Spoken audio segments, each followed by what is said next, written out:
Assalamualaikum warahmatullahi wabarakatuh. Pemirsa MDS TV, bertemu lagi bersama saya Arin Lili. Sudah pasti kita ada di ruang tamu. Seperti biasa, ruang tamu ini kita akan lebih dekat dengan satu instansi atau juga dengan tokoh. Dan dengan siapa nanti saya akan berbincang selama 1 jam ke depan.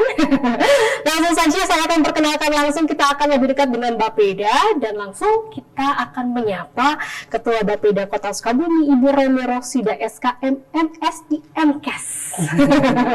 Selamat Ibu. Terima kasih. Selamat ketemu kembali ini ya. Kemarin Betul, kita pernah betul. ketemu. Aku senang sekali bisa datang lagi. Berarti 1 tahun ke belakang ya Bu ya? Iya ya, lama juga ya. Udah hampir habis tahun nih Bu, 2022. Nanti sebelum Betul. nanti kita akan membahas tentang tema kita untuk kesempatan kali ini, yaitu perencanaan pembangunan tahun 2023 sampai 2024. Saya akan sentil dulu nih Bu nih. Saya akan pengen tanyain dulu nih Bu nih. Ini kan tahun 2022 ini akan segera berakhir. Ini menurut Ibu dan juga teman-teman di Bapeda, apakah yang akan diakhiri ini tahun 2022 ini sudah sesuai dengan apa yang Ibu dan juga teman-teman Bapeda harapkan perencanaannya? Baik, terima kasih. Sebelumnya saya mengucapkan terima kasih. Hari ini udah diundang lagi di sini gitu. Luar biasa. Studio yang luar biasa nih membuat kita bergairah untuk berbicara ya. Jadi meskipun temanya nggak menarik ya barangkali ya perencanaan pembangunan, tetapi mudah-mudahan Mbak Arin ini membuat kita semakin menarik untuk hadir di ruang tamu ini. Oke, Gitu ya. baik. Boleh saya cerita sedikit ya Pak dari sisi kami Bapeda. Sejak tahun 2022 kalau secara perencanaan tugas kami sudah selesai. Sudah berakhir, betul. Tugas perencanaan itu, akhir perencanaan itu setelah selesai itu di bulan Desember tahun 2000 atau mungkin di bulan kemarin tuh di bulan Oktober 2022 itu selesailah perencanaan. Karena di Oktober tahun 2022 kita sudah kembali melakukan perencanaan untuk menggunakan anggaran perubahan gitu ya. Jadi di dalam proses anggaran ada dua, ada anggaran menggunakan APBD murni yang kita rencanakan 2 tahun sebelumnya gitu. Jadi dimulai dengan Pramusrenbang, Musrenbang kita rencanakan 2 tahun dengan tahun berjalan. Kemudian di tahun selanjutnya di awal tahun awal tahun berikutnya kita sudah menetapkan rencana penggunaan anggaran atau rencana belanja di tahun akan depan, tahun mendatang. Sehingga kemudian terjadi perubahan, mungkin kita terjadi di awal tahun berjalan, mungkin kita mendapatkan perubahan pendapatan, dapat ibaratnya kalau kita belanja dapat uang baru ya, dapat uang tambahan belanja, maka kita membelanjakannya di anggaran perubahan. Nah, itu kita tetapkan di Oktober 2022. Kemudian kalau kita lihat apakah sudah selesai, harapan kami selesai gitu ya insya Allah ya, karena hal-hal yang kita tidak selesaikan di tahun 2022 di awal sampai dengan Agustus itu kita evaluasi, kemudian kita tuangkan kembali, kita evaluasi masalahnya apa, kendalanya apa, solusinya seperti apa, itu kita tuangkan di anggaran perubahan yang kita tetapkan di Oktober 2022. Sampai tinggal berapa lagi ya, tinggal mungkin 2 minggu lagi ya tahun anggaran ini berakhir. So far so good lah ya. Walaupun sempat dihantam dengan COVID ya. Ya pasti gitu ya, semuanya seperti itu ya. Tahun 2 tahun ini kita kan sempat limpung-limpung dulu ya, kelayang-kelayang dulu gitu ya, dihantam COVID, tetapi kan perencanaan harus go on ya, kita harus tetap berjalan, betul. kita harus kuat, maka perencanaan berlanjut kita dengan segala perubahan-perubahan perencanaan kita membuat untuk Sukabumi lebih mantap lagi. Betul gitu. sekali, karena kita tahu bahwa Bapeda ini tahan angin dan juga tahan COVID ya.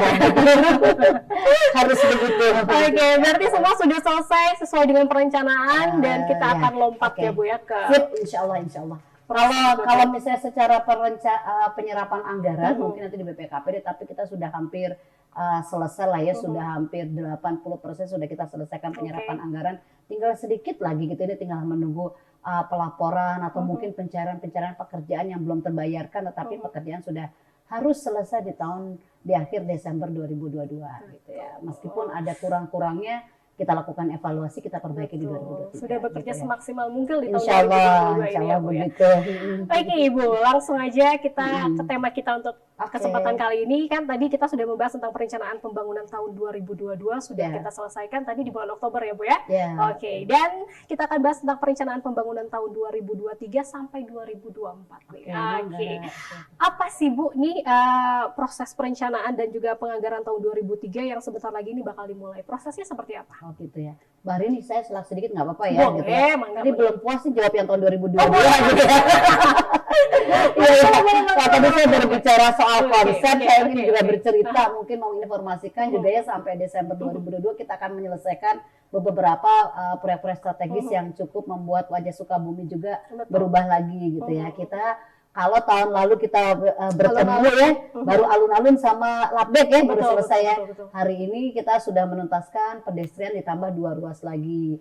ARH ya Jalan Arif Rahman ARH, Jalan ARH itu kita tuntaskan sampai bawah gitu ya di segmen 3. Kemudian kita sampai ke atas sampai segmen 3 sampai ke atas ya ke Pendopo ke atas sana sudah rapi insyaallah gitu ya trotoarnya. Kemudian juga di Samsudin gitu, Jalan Samsudin, Jalan Surya Kencana, kita lihat balai kota juga berubah kan ya, lebih cantik dengan warna-warni. Dago juga berubah, sudah ada PKL yang tertata rapi, sudah tidak lagi di situ buat lebih nyaman masyarakat Kota Sukabumi untuk mungkin bisa foto-foto atau mungkin yang melihat Sukabumi yang lebih rapi gitu ya. Jadi tahun 2022 ini kita memang banyak, insya Allah sih banyak ya Pembangunan yang sudah kita lakukan ya, Bu, ya. betul. Perubahan balai kota gitu ya. Bukan sebagai fungsi sebagai apa pemerintah gitu, gedung pemerintah terbaik, tapi itu memberikan, karena balai kota ini wajah kota Sukabumi, jadi perlu di touch up sedikit menunjukkan wajahnya yang lebih cakep. Kayak Mbak Rini kan aslinya sudah cakep, di touch up lagi lebih cakep lagi gitu kan. Iya. Jadi itulah gitu itu. Begitu pun ke balai kota juga yang heritage kita pertahankan dengan plazanya, kemudian kita buat satu konsep yang terintegrasi, balai kota, Labdek, kemudian alun-alun. Nanti di tahun ini mudah-mudahan selesai tuh mengintegrasikan Gedung Juang dengan Lapangan Merdeka. Konsepnya nanti menyambung tuh antara Labdek dengan Gedung Juang. Hanya belum tuntas sekarang karena keterbatasan anggaran kita. Mudah-mudahan di Maret 2023 itu sudah berubah kembali. Kemudian Samsudin juga ya, Jalan Samsudin sudah rapi, berbeda kan ya, betul, gitu ya. Surya Kencana juga sudah rapi. Insya Allah doakan kami di 2023 Jalan Bayangkara, kemudian Jalan Siliwangi, jalan itu juga akan kita patahkan lagi. Iya, karena banyak sekali pujian yang datang tahun 2022 ini, apalagi dari Gubernur Jawa Barat katanya ya, Sukabumi tampil lebih cantik katanya Bu. Aduh, sampai prestasi ya Bu ya. Tapi ngomongin soal prestasi nih Bu, yang didapatin oleh Bapeda di tahun 2022 katanya ada nih. Iya. Ya, katanya ada. Coba mungkin lebih kepada Kota Sukabumi lah ya. Dan alhamdulillah mungkin dengan kinerja pimpinan kami, Bapak Wali Kota dan Bapak Wakil Wali Kota juga membawa kita mendapatkan beberapa penghargaan. Ada penghargaan di perencanaan pembangunan tahun 2022 kami juga mendapatkan itu perencanaan pembangunan terbaik Jawa Barat. Kemudian kita di inovasi kita juga masuk ranking. Mudah-mudahan sih besok penghargaannya kita bisa masuk 7 besar sebagai kota inovatif ya, seperti itu. Kemudian kita di satu data juga kemarin teman-teman di Kominfo kerjasama dengan Bapeda juga mendapatkan penghargaan sebagai data yang selalu dikembangkan gitu ya. Jadi ada beberapa dan masih banyak lagi yang bisa saya sebutkan, nanti waktunya nggak cukup. Nanti boleh saya share dengan infografis. Ya, ini saya sebagai salah satu orang yang tahu juga perjuangan teman-teman di Bapeda juga ikut mengucapkan selamat ya Bu ya atas prestasi yang didapat. Oke Bu, langsung aja Bu nih, kita bakal bahas kembali ini proses perencanaan dan penganggaran tahun 2023 yang sebentar lagi akan dimulai. Ini seperti apa Bu? Kita lewat dulu deh 2022 ya. Oke. 2023 ya. Betul. 2023 mah dari sisi perencanaan kita tinggal menunggu keluarnya Perda gitu ya, Perda tentang APBD tahun 2023 yang kalau kita jadwalkan itu mudah-mudahan di akhir Desember sudah beres gitu ya, sudah beres diparipurnakan oleh legislatif bahwa kita start per 1 Januari itu sudah menggunakan anggaran 2023. Agak riskan, kita punya tantangan besar di tahun 2023 adalah tahun September 2023 kepala daerah kami mengakhiri jabatannya gitu. Artinya semua yang dituangkan di dalam janji politik kepala daerah, kemudian dituangkan di dalam yang kita rumuskan di dalam RPJMD itu harus tuntas sebelum beliau berakhir. Artinya ini tantangan buat kami, bagaimana kita bisa menyelesaikan masih PR-PR yang sempat tertunda akibat COVID itu di September mudah-mudahan udah selesai. Jadi mohon doa semua gitu ya, kita bisa bersama gitu berkolaborasi untuk memang membuat kondusivitas kota sehingga kita bisa menyelesaikan pembangunan di tahun 2022. Jadi startnya 2023 dimulai nanti Desember 2022 yang ditetapkan dengan Perda APBD 2023. Gitu. Oke, baik. Masa jabatan juga kan itu Ya, berpengaruh juga ya Bu ya. sangat berpengaruh, Betul. Selain itu Bu, ada nggak sih Bu yang mungkin menjadi satu pikiran dari Bapeda ini untuk proses perancangan program ini, apalagi sih Bu nih yang menjadi satu daya ungkit gitu yang nantinya wah ini akan semangat nih tahun 2023. Oke. Jadi gini, di Permendagri itu menyatakan bahwa kalau kita berakhir di masa 2023 kepala daerah, sedangkan perencanaan itu kan harus ditetapkan 2 tahun sebelum waktu itu berjalan. Oke. Jadi 2 tahun sebelum berjalan. Jadi kalau tahun 2022 itu sudah perencanaan dimulai dari 2020 gitu ya. Jadi kalau kita sekarang yang kita lakukan proses perencanaan bukan 2023 lagi tapi 2024 ya sudah kita mulai gitu ya. Kita start dari Ibu sepertinya menggebu-gebu. Iya benar. Tapi saat ini kita akan akhiri dulu sampai di sini. Nanti kita akan kembali lagi. Tapi setelah commercial break berikut ini jangan kemana-mana, tetap di Ruang Tamu MGS TV.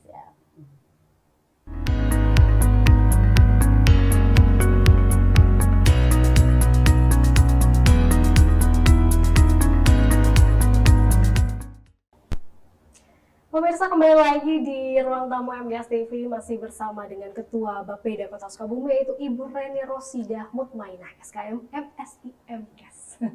Masih semangat Bu? Masih. Oke, baik, tadi sempat terpotong sedikit nih untuk pemirsa yang ada di rumah tadi mungkin sedikit ingin tahu juga tadi apa sih yang menjadi daya ungkit selain tadi juga kita sudah jelaskan sedikit ya Bu ya bahwa target ini harus terselesaikan karena juga Bapak Wali Kota Sukabumi Bapak Ahmad Fahmi ini tadi sudah akan habis masa jabatannya. Betul. Selain itu apa sih Bu nih yang menjadi daya semangat dari Bapeda ini? Ya. Jadi tantangan kami di dalam membuat perencanaan itu adalah ya, perencanaan atau ya, pembangunan yang biasanya kita harus selesaikan 1 tahun ini harus kita kejar 9 bulan untuk selesai atau bahkan 8 bulan harus selesai. Tentunya kita perlu berkolaboratif ya dengan semua unsur pihak, stakeholder maupun juga SKPD. Jadi memang agak ini lari kencang gitu ya, kita berlari kencang.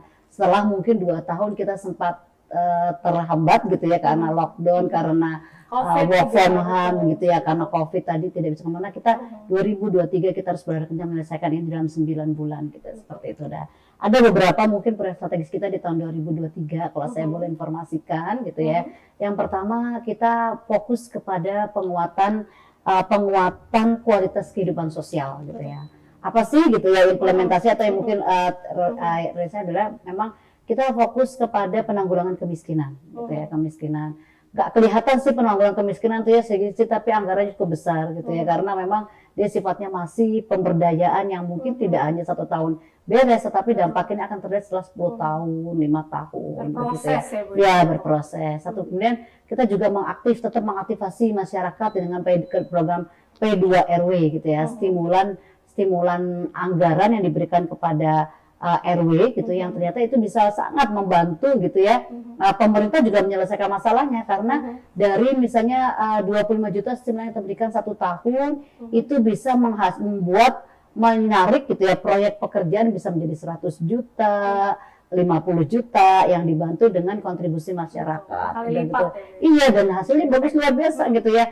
Kampung tertata, jalan tertata indah, ada yang diwarna-warni, ada yang salurannya lebih baik. Kalau semua harus diselesaikan oleh pemerintah kan berat ya Teh ya gitu. Tapi dengan ini kita stimulan masyarakat juga ikut berpartisipasi melakukan pembangunan gitu ya. Kemudian jaring pengaman sosial ini juga mesti menjadi prioritas kita di peningkatan kualitas kehidupan sosial karena memang tadi ya angka kemiskinan kita yang masih naik ini membutuhkan jaring pengaman gitu ya. Jaring pengaman tuh namanya jaring ya, jadi akan digunakan sebagai pengamanan saja. Jadi dia bukan alat utama menyelesaikan tetapi dia sebagai pengamanan. Dan yang terakhir adalah program peningkatan kualitas kehidupan beragama. Kita mungkin satu kota yang bisa memberikan stimulan insentif kepada marbot masjid, kemudian guru madrasah, guru PAUD supaya mereka juga lebih itu bagian dari kita ya menghargai ilmu mereka di dalam meningkatkan kualitas beragama masyarakat gitu ya, seperti Oke, itu. baik. Lanjutnya ada lagi, masih ada, yaitu di yang kedua adalah pemulihan ekonomi. Itu kita punya pemberdayaan komunitas-komunitas ekonomi kreatif, UMKM, ini juga masih menjadi fokus kita karena ternyata yang menentukan roda perekonomian kita, membuat bangkitnya Sukabumi adalah dari UMKM gitu ya. Dan satu lagi revitalisasi aktivasi hasil revitalisasi pasar-pasar tradisional. Pasar Lembur Situ, Pasar Pelita sekarang sudah berubah ya, Pasar Lembur Situ udah cakep sekali. Kayak aku nggak pernah kesana ya kan, ada kayak mall gitu ya kan, gitu. Cuman mungkin mudah-mudahan pengunjungnya masih agak kurang gitu ya. Kita akan coba lakukan mungkin promosi strategi untuk rekayasa lalu lintas sehingga itu menjadi tempat transit kembali dari masyarakat kabupaten bisa belanja di Lembur Situ.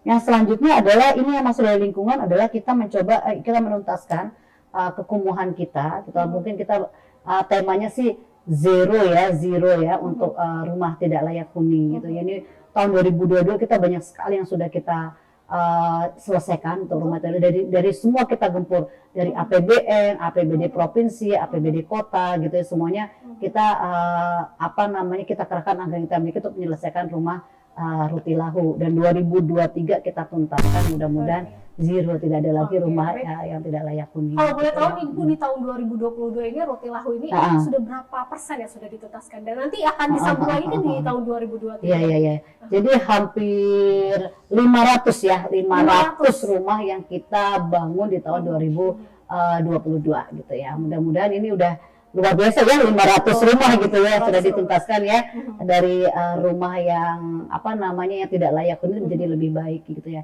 Dan kita juga biasanya mungkin masalah bahwa proses Rutilahu lama gitu ya.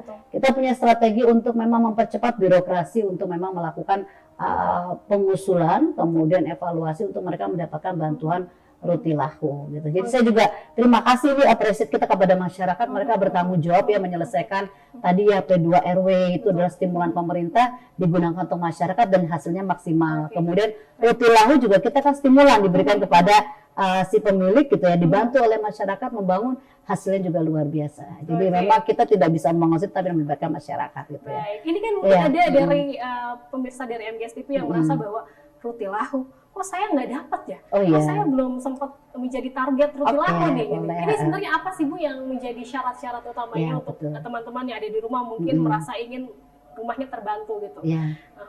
Yang pasti yang pertama memang secara teknis, nanti ada dinas teknis yang mengatur bahwa mereka rumahnya memang layak untuk dinyatakan sebagai tidak layak huni. Ada beberapa kriteria gitu ya. Mungkin saya kurang paham menjelaskan banyak, takut saya salah gitu ya teknisnya, tapi pasti melewati mereka melakukan verifikasi dulu kelayakan rumah itu yang Rutilahu. Yang kedua, orang-orang yang dapat namanya harus daftar dalam DTKS gitu. Jadi daftar terpadu kesejahteraan sosial. Itu kan selalu diupdate per 3 bulan gitu ya oleh Kementerian Sosial, nanti dikeluarkan dari DTKS. Jadi intervensi kita pertama yang kita berikan kepada masyarakat miskin atau mungkin membutuhkan bantuan itu adalah dari data DTKS gitu ya. Jadi kalau mungkin ada yang belum kebagian atau ada mungkin beberapa syarat yang belum kita penuhi.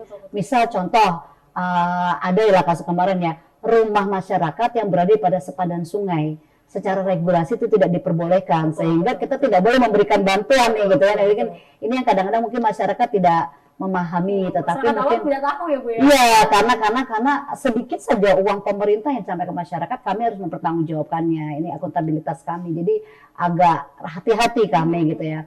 Tapi kita ada program lain mungkin yang bisa kita lakukan untuk memang membantu stimulan masyarakat. Jadi gitu. Jadi kadang-kadang mungkin tetangganya dibedakan, kok yang itu bisa, kok saya enggak gitu ya. Nah, mungkin dia berada pada secara tata ruang adalah pada posisi yang tidak diperbolehkan, gitu, yang kurang tepat ya, mungkinnya kurang tepat, tetapi sehingga tidak boleh diberikan intervensi oleh pemerintah, begitu. Baik, nah untuk strategis tadi kan Ibu sudah Ya. bahas sedikit nih. Untuk proyek strategis 2023 apa sih yang nanti akan diangkat? Oke gitu ya. Kita tuh yang paling nanti 2023 kita akan menyelesaikan cukup dengan anggaran yang cukup lumayan besar, yaitu adalah penyelesaian pedestrian gitu. Jadi nanti anggaran yang cukup besar ini tidak ada kisi-kisinya berapa gitu. karena nanti besarnya relatif. Besarnya Menurut saya relatif. besar, menurut saya hari ini belum besar. Jadi cukup dibandingkan tahun 2022 lebih besar, Lebih besar. banyak gitu ya, seperti itu ya. Hampir 2 kali lipat gitu, karena ruas jalan yang dibangun juga 2 kali lipat dari yang sekarang. Di tahun 2023 kita akan menyelesaikan pada 6 ruas jalan gitu ya, 6 ruas jalan. Kemudian juga merubah, ada touch up sedikit lah ya di pintu-pintu masuk kota gitu, sehingga membedakan nanti kalau TR ini habis keluar dari luar kota masuk, inilah Sukabumi gitu ya, auranya udah berbeda ya gitu gitu. ya, Karena betul. kita coba upayakan pada 2003 kita selesaikan pojok pintu masuk pintu masuk kota, tidak mungkin dengan gapura tetapi dengan sentuhan ornamen yang lain yang menandakan bahwa itu adalah terintegrasi dengan pedestrian yang lain. Kemudian kita akan menyelesaikan mudah-mudahan di Jalan Bayangkara itu juga akan nanti ada perubahan gitu, karena Bayangkara itu sudah punya model yang baik gitu, yang cakep gitu ya, pohon yang besar gitu ya, jalan itu kan ya, Bu, ya, asri gitu ya. Nah kita pengen agak membuat nanti masyarakat joggingnya di situ enak, jalan di situ enak. Jadi mungkin akan kita lebarkan trotoarnya, kita bentuk lebih ramah pada pejalan lingkungan. Tentunya kita juga minta bantuan masyarakat ya untuk saling menjaga bahwa apa yang sudah kita bangun ini milik kita, bukan milik pemerintah gitu ya. Dengar ceritanya nggak Teh, kemarin ketika kita membangun pedestrian di tahun 2022 itu, iya kan ya, apa namanya, lubang-lubang penutup air hilang, manhole-nya hilang, ada Pada 12 fasilitas ya. umum ada yang coret-coret. Iya begitu ya. Sampah sembarangan lagi. Iya kemarin kita khawatir ya, manhole hilang itu membahayakan, karena kalau misalnya orang jalan malam-malam nggak ada tutupnya bisa jatuh, bagaimana kan, kami juga disalahkan pemerintah. Jadi mohon mungkin mudah masyarakat juga saling kita menjaga bahwa kita memang memberikan, mencoba melayani masyarakat, memberikan catatan masyarakat, juga kita mohon untuk saling dijaga. Betul. Begitu. Sudah ada niat baik dari pemerintah untuk mempercantik, tinggal masyarakatnya sendiri untuk lebih aktif ya Bu, ya, menjaga ya Bu ya. Oke. Sebenarnya peran masyarakat ini kan selain juga untuk menjaga, menikmati juga kan hasil proses dari pembangunan yang diharapkan oleh teman-teman dari Bapeda ini sendiri dan juga teman-teman di pemerintahan Kota Sukabumi untuk masyarakat apa sih Bu? Kolaboratif ya Teh. Kolaboratif, betul. Kita itu merencanakan adalah sudah untuk masyarakat. Jadi kita ingin partisipasi masyarakat sangat kita perlukan. Kita sudah melakukan beberapa wadah-wadah, kita memfasilitasi masyarakat. Ada musrenbang gitu ya, musyawarah perencanaan pembangunan, mulai dari tingkat kelurahan, tingkat kecamatan, tingkat kota gitu ya. Dan saat ini kami informasikan kita juga sedang melakukan musrenbang tingkat kelurahan untuk perencanaan tahun 2024. Jadi kita harapkan mungkin masyarakat yang ingin harapannya itu bisa disampaikan kepada musrenbang, karena salah satu bentuk akuntabilitas kita dalam proses perencanaan adalah memang melihat itu semua dari hasil-hasil musrenbang dan aspirasi masyarakat yang disampaikan. Ada cara lain masyarakat bisa menyampaikan kalau dengan reses dewan gitu ya, dewan anggota legislatif kan mereka kan melakukan resesnya beberapa secara berkala. Nanti di sana masyarakat bisa menyampaikan aspirasinya, kemudian itu akan menjadi rencana kita untuk melakukan pembangunan di Kota Sukabumi. Gitu. Nah itu dia, nanti makanya datang untuk warga Sukabumi ke Musrembang ya Bu ya. Baik, sebelum nanti kita akan beranjak ke pertanyaan kita yang keempat, yaitu nanti kita akan membahas tentang proses perencanaan mulai tahun 2024 di mana Kota Sukabumi tidak memiliki dokumen perencanaan jangka menengah. Tapi jawabannya selepas yang satu ini. Pastikan untuk Anda jangan kemana-mana, tetap di Ruang Tamu MGS TV.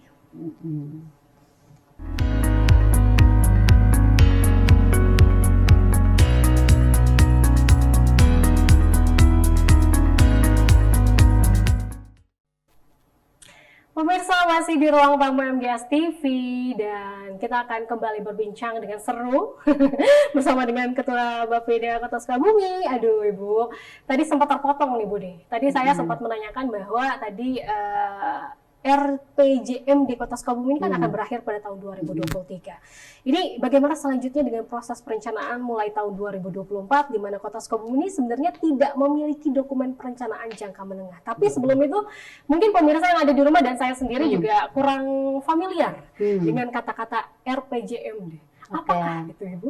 RPJMD ya. Jadi RPJMD itu kalau kepanjangannya tuh Rencana Pembangunan Jangka Menengah Daerah gitu ya.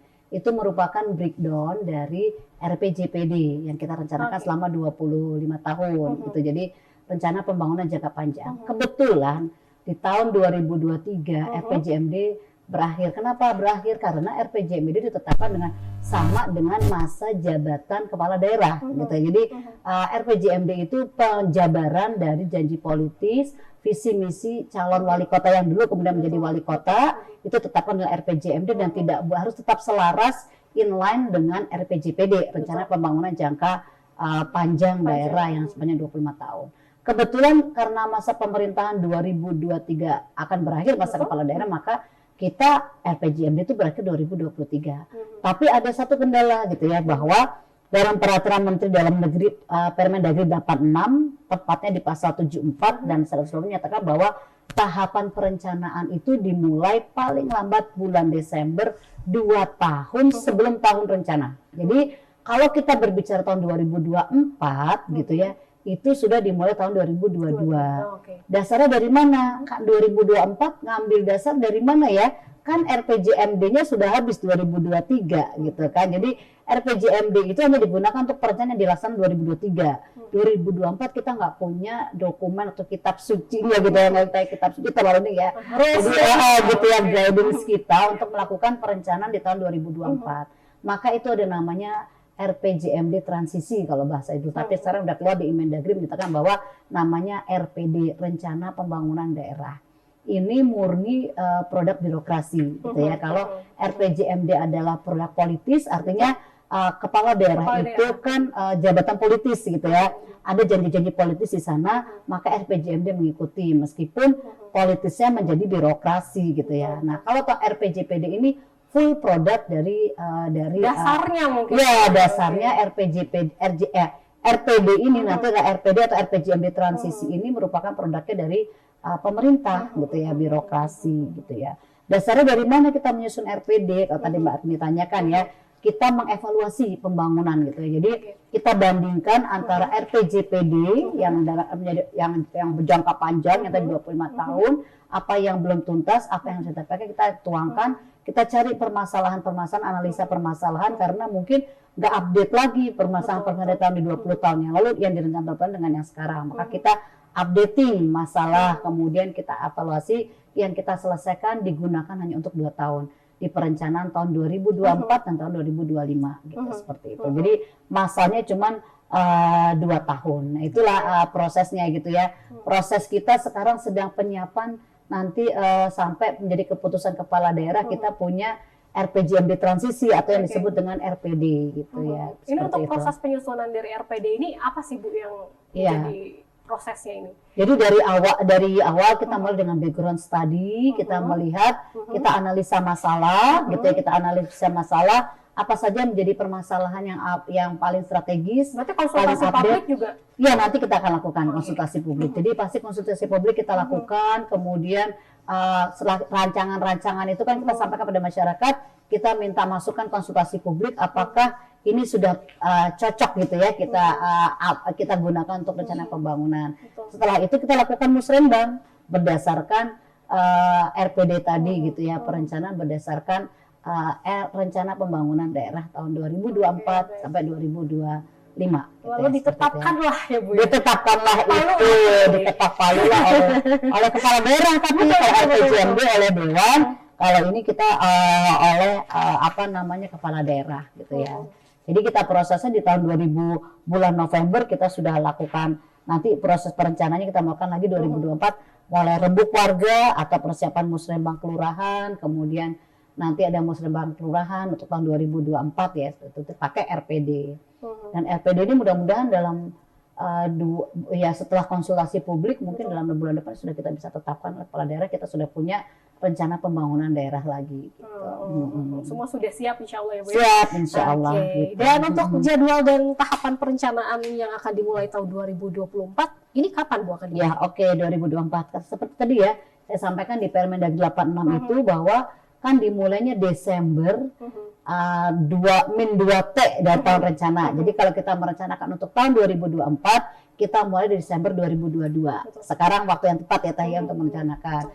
Kita sudah mulai dengan musrenbang tingkat kelurahan. Jadi kita cari aspirasi masyarakat gitu ya. Cuman ini yang memang kadang-kadang menjadi gap ini, kalau masyarakat itu kan menyampe besoknya kira-kira pengennya sudah direalisasi gitu ya. Betul. Padahal ini kita gunakan untuk 2024 gitu. Mudah-mudahan mungkin nanti dibantu kami menginformasikan kepada masyarakat gitu ya bahwa musrenbang yang kita lakukan itu bukan untuk melakukan nanti setelah selesai musrenbang gitu ya, tetapi ini kita gunakan untuk perencanaan tahun 2024. Jadi usulan-usulannya adalah usulan-usulan yang sifatnya nanti masih bisa dinantikan gitu ya, bisa nanti dientarkan gitu ya, atau dibesokkan atau di tahun depan kan gitu ya.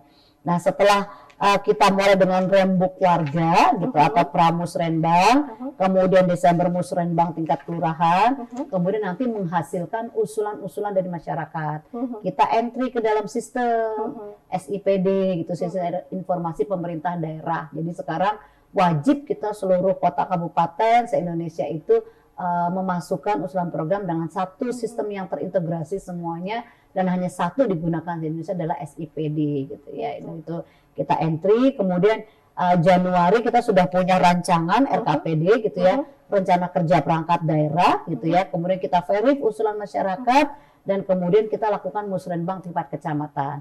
Jadi musrenbang tingkat kecamatan itu sudah melakukan verifikasi dari usulan masyarakat tingkat kelurahan. Jadi kalau usulan masyarakat tingkat kelurahan misalnya ada 158, kemudian dilakukan verifikasi oleh kecamatan, oh ini kayaknya nggak mungkin, nggak cukup anggaran, nggak bisa terlaksana, nggak prioritas ini dulu, maka bisa menjadi mungkin 24, 30 usulan. Jadi ada yang teranulir, bukan teranulir hilang, tetapi mungkin kita tunda gitu ya, seperti itu.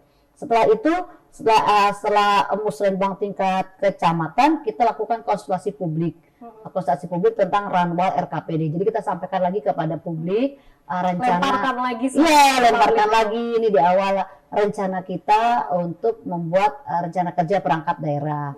Kemudian dapat feedback tuh dari publik gitu ya, perbaiki kita lakukan forum perangkat daerah. Forum perangkat daerah ini menyesuaikan usulan yang ada di masyarakat, kemudian hasil dari forum konsultasi publik, masukan-masukan digodoklah di perangkat daerah, disesuaikan dengan bidang teknisnya, kemudian SPM yang harus dicapai, anggaran yang mereka miliki, pagu indikatifnya yang sudah mereka miliki gitu ya. Di situ barulah diramu-ramu. Kadang-kadang itu dari 5 usulan bisa menyusut lagi karena disesuaikan, karena ternyata misalnya masuk usulannya kepala nih Bu ya, yang satu pengen ini, yang satu pengen ini gitu kan, gimana? Panjang prosesnya. Jadi masyarakat bisa mengajukan, saya pengen dibuatkan talut gitu ya. Kan itu nggak mungkin ada di dinas kesehatan. Oh ini teh ada di dinas PU. Nah proses mengalurkan itu ada di forum perangkat daerah gitu. Jadi perangkat daerah memilih, ini yang buat saya, ini bisa di saya, ini untuk saya, ini saya selaraskan dengan program saya. Selebihnya dinas yang lain, nah begitu di forum perangkat daerah. Dan juga ada skala prioritas mungkin ya, yang mana yang lebih penting nih, ya, kan pasti gitu. Kan. Oke. Kan kita di perencanaan ada beberapa pendekatan ya Teh ya, ada pendekatan yang sifatnya top down dari atas ke bawah, jadi dari pemerintah pusat ke kita menyampaikan yang kalian harus melakukan ini gitu di tahun 2024 itu ada peraturannya, karena mereka kan memberikan dana transfernya kepada kita, jadi ada aturan-aturan menggunakan dana transfer. Itu sifatnya top down. Ada yang sifatnya partisipatif ya dari masyarakat yang kita lakukan melalui musrenbang. Jadi pasti tidak semua anggaran kita gunakan untuk yang dari masyarakat, tetapi ada beberapa komponen-komponen yang kita untuk melengkapi menjadi sebuah kegiatan. Nah gitu. Ini yang harus ditekankan sekarang untuk semua masyarakat Kota Sukabumi. Mungkin tidak mengerti bahwa segala keinginan itu ada prosesnya. Mungkin di tahun yang lalu-lalu ini tidak terrealisasi, tapi insya Allah di tahun 2024 ini bisa ya Bu ya. Aduh itu dia. Iya, karena kita bikin ini kan, apa namanya, top 40 ya. Kalau kita kan top 40, top 20 gitu ya. Yang atas kita lakukan dulu, yang bawah kita tunda dulu sampai tahun depan misalnya. Nah itu dia. Ini kita akan bahas lagi tentang, tadi kan kita sudah membahas bahwa keinginan banyak masyarakat ini akan ada waktunya akan terrealisasi, tapi tunggu prosesnya karena ada proses birokrasi juga ya Bu ya. Nikmati prosesnya ya. Dan untuk isu strategis deh Bu. Oke, 2024 ya. Betul. Pasti ya, semua kita tahu bahwa tahun 2024 kayaknya mata kita, segala usaha kita terfokus tidak di pembangunan Teh, tetapi di pileg dan pilkada, pemilu dan pilkada ini. Jadi makanya kita berusaha 2023 udah selesai, tidak ada lagi pembangunan fisik mudah-mudahan, karena 2024 kita akan fokus dengan tema kita kan kondusivitas kota ya, kita jadi kondusivitas karena nanti kita punya pesta demokrasi gitu ya, luar biasa ya, wah segala itu yang membuat memang mungkin bisa panas dingin jadi panas dan lain sebagainya ya. Biasanya panas dingin sih, Bu. Panas dingin jadinya gitu ya kan, ramai gitu ya, orang menikmati apa namanya Pesta semua demokrasi, pesta lah, betul, pesta demokrasi lah ya gitu ya. Dalam pesta kan pasti ada riuh rentenya ya gitu ya, jadi banyak hal. Nah itu kita yang lakukan, bagaimana tema kita di tahun 2023 adalah membuat itu riuh rendahnya masyarakat melakukan pesta demokrasi ini menjadi kondusif gitu ya, karena pelaksanaan pilpres, pileg, pilkada. Hari ini udah tahu belum pilpres sama pileg tanggal berapa gitu ya? Nah itu ya, dia. Hari kasih sayang nanti tanggal 14 Februari, ya betul. 14 Februari kita melakukan pemilu pilpres gitu ya, pileg, pilpres. Kemudian 29 November 2024 kita melakukan pilkada. 1 tahun yang sangat besar menyita anggaran kita gitu di APBD, karena pengamanan, proses pemilihan, kemudian proses sosialisasi. Jadi fokus kita di tahun 2024 itu adalah kondusivitas kita dengan membuat pesta demokrasi kita aman, terkendali, dan masyarakat juga bisa menyalurkan suaranya aspiratif dan terjaga begitu. Oke, baik. Itu kan isu strategisnya tadi, pelaksanaan pilpres, pileg dan juga pilkada 2024. Ya, masih ada prioritas yang lain nanti yang ada gitu ya. Oke, tapi tunggu dulu Bu, nanti kita akan kembali lagi tentang prioritas yang nantinya akan disampaikan oleh Bapeda Kota Sukabumi. Jangan kemana-mana, tetap di ruang tamu MGS TV.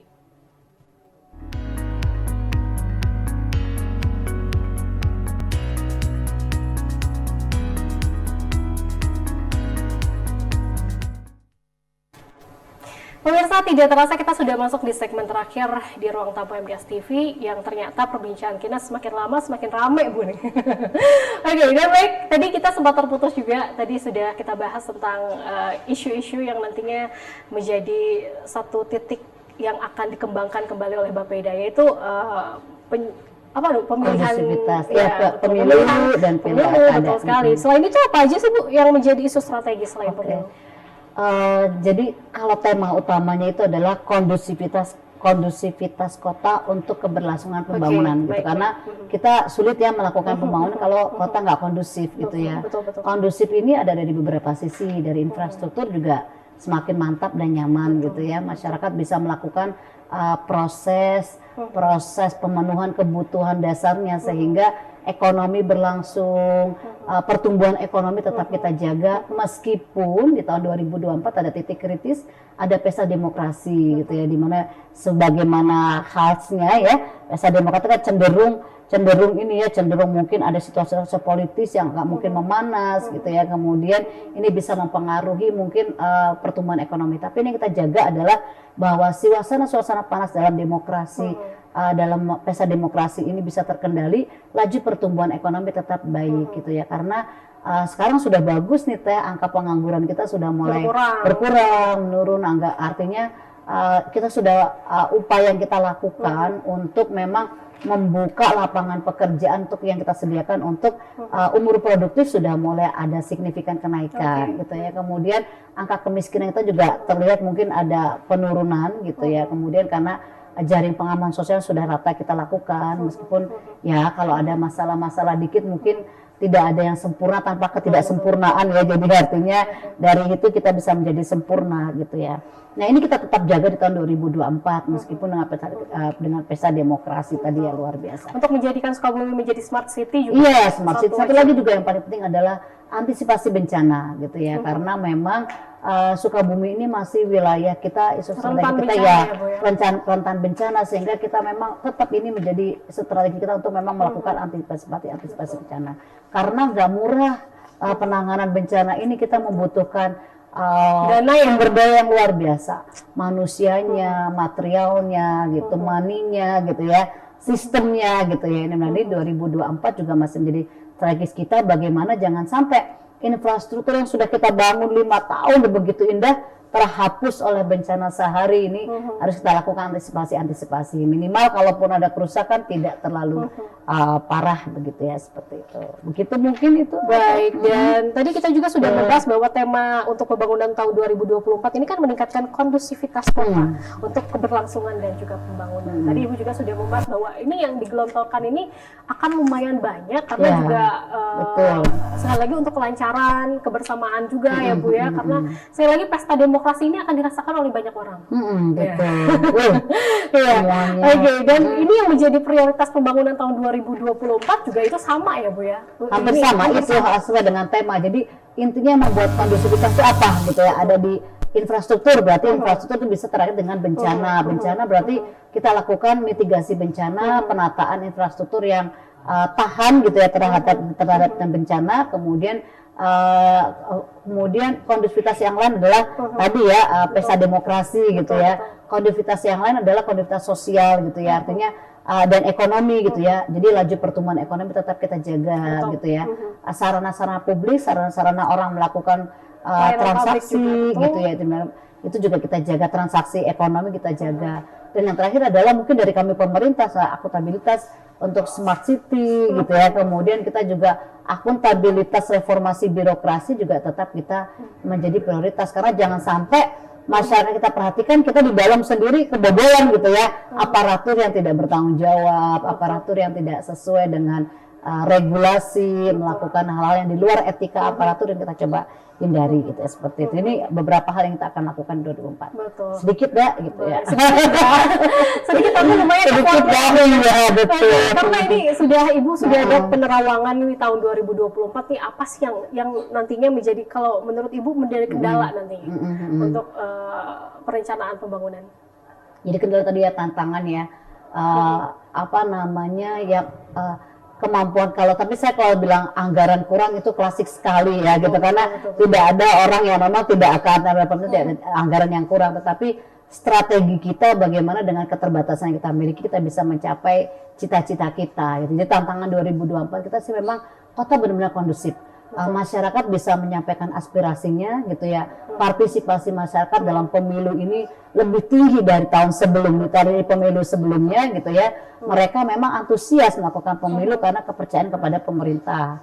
Kemudian sarana-sarana gitu, infrastruktur ini juga kita tetap jaga stabil, mereka nyaman, sehingga masyarakat yang kita dambakan yang religius, nyaman, sejahtera itu tetap dipertahankan tahun 2023 gitu ya. Tidak ada lagi ketimpangan sosial gitu, ketimpangan sosial akhirnya memang mencetus masyarakat untuk melakukan kerusuhan sosial gitu. Betul, ya. Jadi itu ya.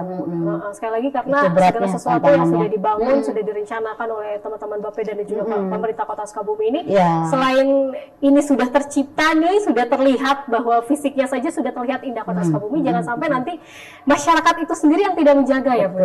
Padahal aduh, ini kalau saya boleh tepuk tangan ya. Karena pembangunan Kota Sukabumi sudah terlihat Bu ya. Secara kasat mata juga semuanya sudah baik. Titik 0 km juga Kota Sukabumi juga sudah. Nah itu kita sentil lagi nih sebelum nanti nih kita ke akhir nih. Ini sudah terlihat pembangunan gitu ya. Jadi 0 km itu sekarang dalam masa penyempurnaan. Tahun lalu memang kita melakukan penataan kilometer 0, tapi ketika evaluasi kemarin dengan bahan yang kita gunakan kemarin tuh ada keluhan masyarakat, ada rusak, membahayakan, kemudian tidak cantik, jadi kita percantik lagi sekarang. Memang kita luar biasa ya, dukungan pimpinan kita ini memang lari cepat gitu ya, Pak Wali, Pak Wakil ini pengennya cepet bagus gitu. Jadi akhirnya kita membuat kita memang lebih termotivasi gitu ya, bekerja berorientasi pada dampak langsung kepada masyarakat. Kilometer 0 nanti ada depan Labdek Teh Tugu Adipura kita perbaiki, masih ditutup ya, belum dibuka itu ya, belum dibuka. Nanti Labdek dengan Gedung Juang juga yang akan berubah performance tanpa kita merubah heritage-nya gitu ya. Kemudian sudah lihat ya, alun-alun juga sudah full gitu ya, sudah cantik. Di 2023 kita coba tata di Terminal Sudirman gitu ya. Ex Terminal Sudirman mungkin kita akan kita sesuai dengan perencanaan kita sebagai pusat bisnis gitu. Kita sedang mengundang investor mungkin untuk bisa membuat bekerja sama dengan pemerintah daerah, melakukan mungkin apa namanya BOT kerjasama kah untuk membangun pusat bisnis di Eksterminal Sudirman. Itu tahun 2023 mudah-mudahan. Berarti selesai. perjuangan untuk teman-teman Bapeda dan juga teman-teman Pemda Kota Sukabumi ini untuk mempercantik di setiap sudut Kota Sukabumi ini sudah mulai terencana nih Bu ya. Betul. Oke, tinggal kita nikmatin aja lah. Ya, gitu ya.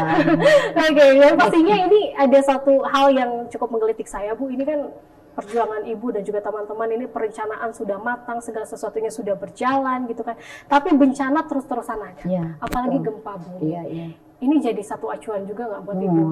Pasti ini akan menjadi konsen kita ya, konsen kita, makanya kita nggak bisa kita ini kan tantangan kita di tahun 2024 ya, mungkin 2023 juga, tapi utama 2024 adalah selain mungkin bencana sosial gitu ya, juga bencana alam. Bencana sosial adalah potensi kerusuhan terjadi karena pesta demokrasi. Ini juga menjadi hal yang kita perhatikan supaya tidak terjadi. Kemudian bencana alam gitu ya.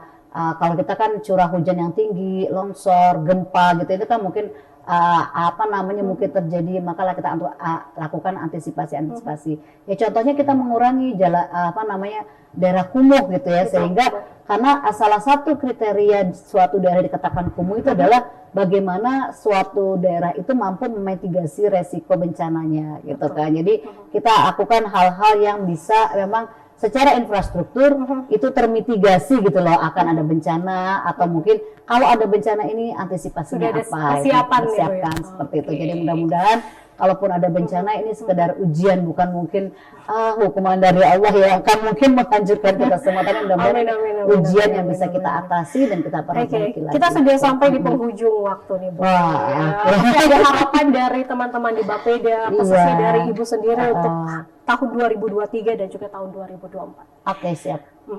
Baik, pasti kita mengharapkan stabil ya kondisi keamanan 2024, karena sesuai dengan tema kita bagaimana kondusif itu stabil, keamanan, masyarakat juga tetap menjaga ketentraman, kenyamanan. Jadi ketika mereka menyampaikan melakukan pesta demokrasi dalam keadaan sadar dan nyaman gitu ya, bukan karena keterpaksaan. Kemudian juga kita juga mendorong perekonomian ekonomi tetap meningkat karena kesejahteraan masyarakat. Itulah kalau teman-teman di SKPD kami gitu ya, di perangkat daerah ini kami dipatok gitu ya, dikejar dengan suatu yang bisa diukur, namanya indikator capaian kinerja. Jadi kami ukur misalnya indikator umum, indikator makro, laju pertumbuhan ekonomi harus naik gitu ya, angka kemiskinan harus turun, angka pengangguran harus turun gitu ya, angka terus kemudian IPM gitu ya, indeks pembangunan manusia naik gitu ya. Ini salah satu angka yang kita kejar di tahun 2024 yang merupakan mimpi kita menjadi mungkin kota yang lebih bagus lagi gitu ya, dengan IPM yang lebih baik, berarti kondisi kesehatan, pendidikan dan ekonomi masyarakat sudah baik, kemudian infrastruktur baik, dan breakdown-breakdownnya tadi adalah kondusivitas kota. Gitu ya. Baik. Aduh Ibu, ini percakapan kita 1 jam ini insya Allah bisa memberikan satu pencerahan juga untuk semua masyarakat Kota Sukabumi, bahwa sekali lagi ini bisa saya simpulkan bahwa apapun yang akan dilakukan oleh teman-teman Bapeda semuanya sudah sesuai dengan alur, dan ini yang paling penting adalah peran penting masyarakat untuk bisa mendukung dan juga berkolaborasi ya Bu ya. Oke, baik. Sudah selesai semuanya pemirsa Ruang Tamu MGS TV. Terima kasih Bu sudah hadir di sini. Terima kasih juga dan sudah salam diterima. untuk teman-teman di Bapeda juga. Semoga selalu semangat terus. Insyaallah, sehari jangan bosan ya, gitu ya. Tidak dong Ibu. Ketemu kita lagi. Oke, sekali lagi untuk masyarakat Sukabumi, sekali lagi Bapeda hanya merencanakan dan juga membangun, tapi yang paling penting adalah gimana masyarakat Kota Sukabumi untuk bisa melestarikan, terus juga berkolaborasi dengan Bapeda dalam menciptakan kondusivitas ya Bu yang ada di Kota Sukabumi. Baik, akhirnya saya bertugas hari ini undur pamit, dan juga Ibuku Ketua Bapeda juga undur pamit. Tetap semangat. Assalamualaikum warahmatullahi wabarakatuh. Waalaikumsalam warahmatullahi wabarakatuh. Ibu silakan diminum Bu. Aduh.